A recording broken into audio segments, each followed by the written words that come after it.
Nis Jack McCaffery, and Kestatá go mort na seo. Leis an méid sin lads óga nua tagas Jack in san amáint, agus in sa féad, bhfuil ré nua in an den Common Lú Class Gael Master. Jeez, big cash cuisoch sin ní leis go faoi ré nua ach an bailach a fécim sé ar ná bhfuil mu just ag leanint leis an obair tá dainte ag na glúnta a tháinig rán ach beidir san amánig tá ré nua ag teachta seach a thuirla bhfuil fuair an chlór cóóg sin thuúla mé raibh maníos bhí acu thart ar fios a dó nó mar sin de agus nar fecinn ar daine mar sin agus éarmóí mar Tony Kelly agus Shane O'Donnell tá sé dachar ein rud eile eiscint seachas I suppose ré nua mar dara. Agus an dóileach bhfuil imróí an léonú níos fearr na imróí ó ré an eile. Ní bheith mar iad sásalm dá freigar mé an cheist ach no tá cléad trééis ahrú ar nó agus leis tá imróí trééis ahrú freisin ach fós fécim sé ar fís an na seachtaí agus fécim clí peaghailech le caiid an den sco agus bin mar a bhí sé agus seo mar táchar sí fí áach. Tá beidir tá muid níos láidir nó níos sciopí nó mar sin ach ní muid níos fearr, ní muid fós rénas. Agus cad féin profisiúnachas Jack an dóileach dhéanamh sé maithas den Common Lú Class Gael dá méid mo cluí i lig profisiúnta.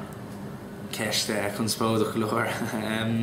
No caiim mé rá gohfuilm se lánsáis leis an Common Lú Class Gael mar atá ceapan gur bhfuil speisialtaí an stádas amatéireach sin agus tá sé tábhachtach imóthairm se féin í a chuéimhniú agus ní a chuin á faoi smacht mar faoi láir tain gach bíúnach gach fuin ar sais léonnta sira nó rud ag an mar sin ag déir an séú agus sin fearfa imóthairm se fiú ag caint le imróí agsúla.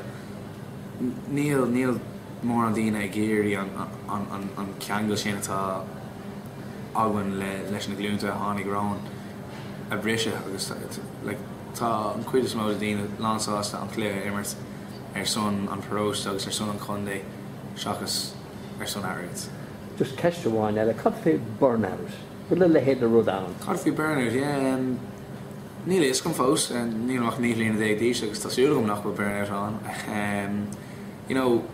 Tá sé dachar an fáibh eiscin fí láir mar bhfuil gunnar sé bant an méid sin sult as peaghailech bhám í éimmert gach nóméid a gach lá de gach seachtain de gach mí den blion ach tuigem an fáibh tá sé tábhachtach sais beag an íon am thógáil dit féin is dóí agus chun a bheith féráilte dóibh le Jim Gavin im lína bhí sé sin anna féráilte mada le sais más trein á le thuirta daine a bhí ag stadéir nó bhí dul ag obair.